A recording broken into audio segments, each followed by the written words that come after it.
Good morning po, good afternoon, good evening. Welcome po sa channel ko po, Tito Noise Vlogs. I hope nasa mabuti po kayong kalagayan. Sa kasalukuyan po, umuulan po na napakalakas. Sunday ng gabi po ngayon, September 15. Nakaalis na ba si Perdi? Hoy Perdi, umalis ka na. Kaibigan ko yung pangalan eh. Ang lakas oh.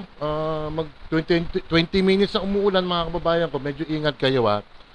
Mga kababayan ko, ito ang topic natin ngayon about sa simpleng dapat pamumuhay ng mga opisyal natin ng gobyerno. Mapa-empleyado yan ng gobyerno, elected man o hindi. Kasi meron tayong 6713, RA 6713. Ito mga kababayan ko, hindi sa naiinggit po ha.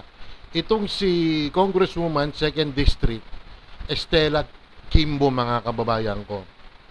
Di ba, na ano nyo na, yung iba nakapanood na yung sa hearing sa budget ni BP Sara na tinapyasan nila ng halos, kasi 2 billion eh.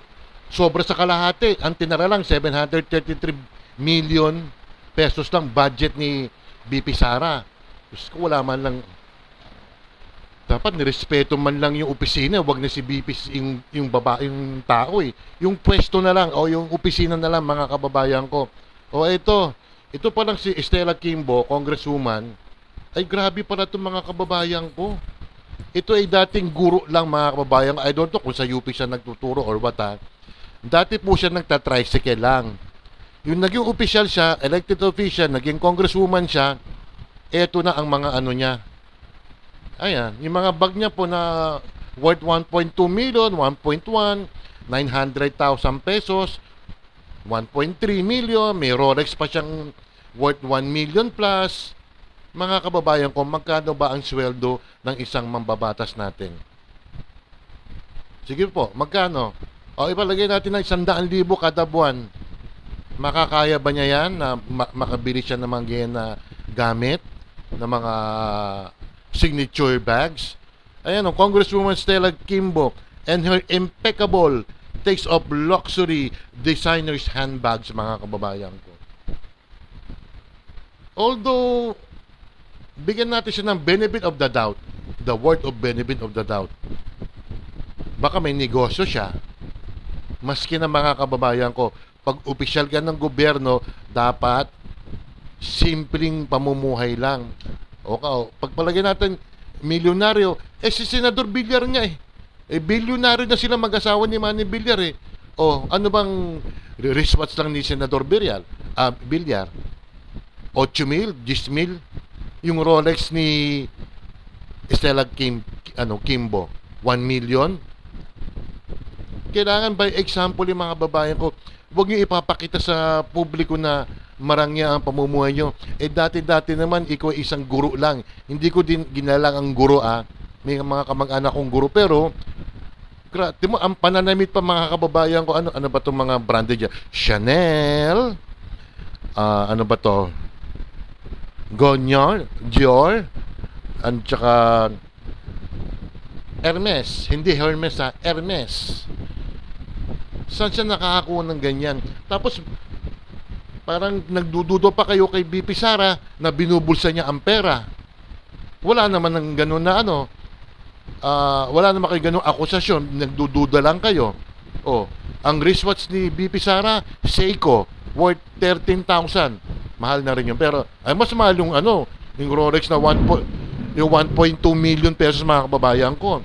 At kayo ba, mga congressman dyan, mga congresswoman, di ba nagbabiyahe sila? Ewan ko na kung nag-economy class sila or premium economy. Business class sila, syempre. Syempre, honorable sila mga kababayan ko, syempre.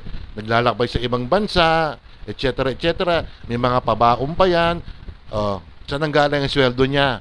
Sa hamak na trabador na construction worker, sa hamak na service crew ng isang fast food chain. Tapos ganyan ang ipapakita mo yung mga bag mo na mamahalin.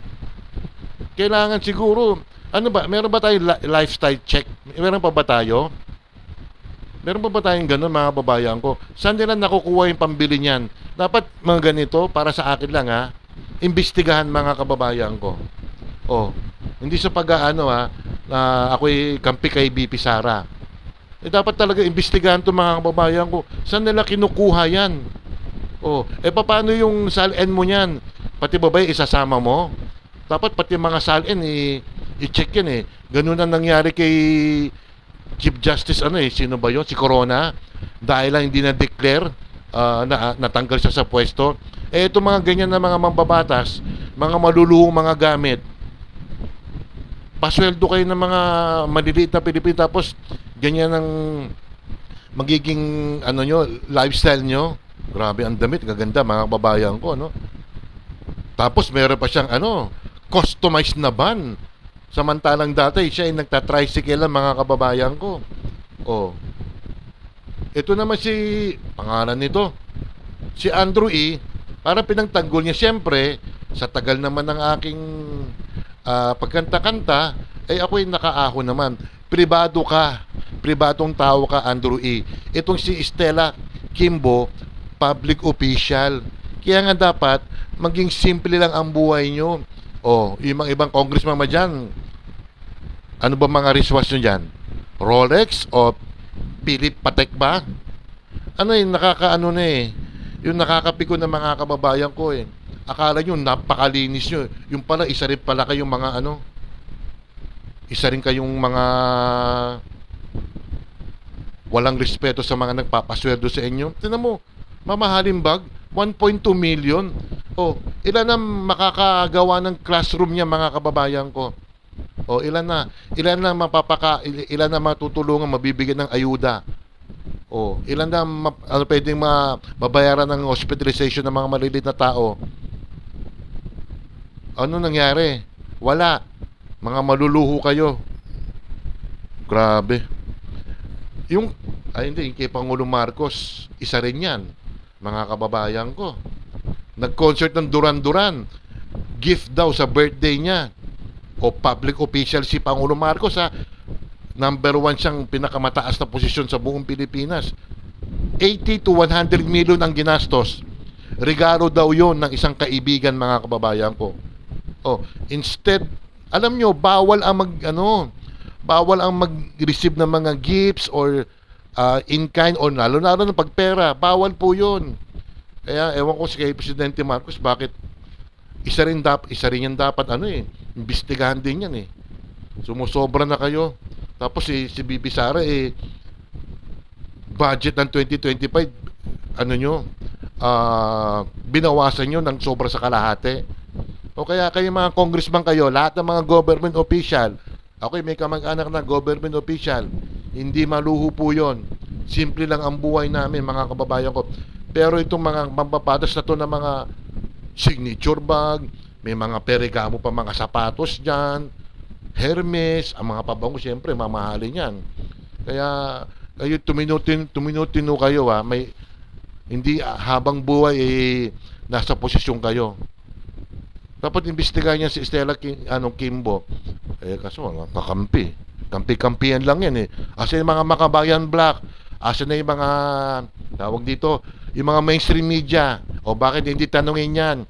Yung Rappler ano nangyari? Pero pag si Pangulong Duterte yan bumahing lang headline na. Wala tawag dito magkakampi na wala na yung mga ensaymada vloggers, asa na kayo? Ganun talaga kaya tuminutino kayo may araw din kayo. Ayop sa baga, galing may balat ng buhaya. Meron siya balat ng buhaya. Okay, buhaya rin ang tawag nga sa Marikina, asar-asar ng mga tao dyan kay Kimpo. Dati-dati nga sabi nagta-tricycle lang yan. Ang tawag sa kanya, di umano kawatan. Yun ang sabi nila, hindi ako yun ang sabi nila o sa Bisaya mga kawatan nga, yun nga. Ayun lang mga babae ko. May isa shoutout po ako, nakalimutan isang araw si Miss Evelyn Official ng Macau, si A Heart Purple ng Singapore mga babayan ko, mga taga Hong Kong, alam niyo kung sino kayo. si Ate Ruby, taga Caloocan, taga Laguna si Cherry, Makati si Oxy, o iba pa dyan ha, sila Nanay Eva TV, sila Joban, sila Kim, si Mayang Vlog, si Lisel, si Mix, si Nobis channel, si Nina Laresma, at iba pa mga babayan ko, sila Beth, sila Kapango, sila Smiley, okay, sino pa, alalahanin ko nila mga babayan ko ha. Don't forget to like and subscribe, hit the bell notification para ma-update kayo sa aking mga video. Mga government official, bawas-bawasan yung kapalang mukha nyo ha. Salamat po, ingat, bye.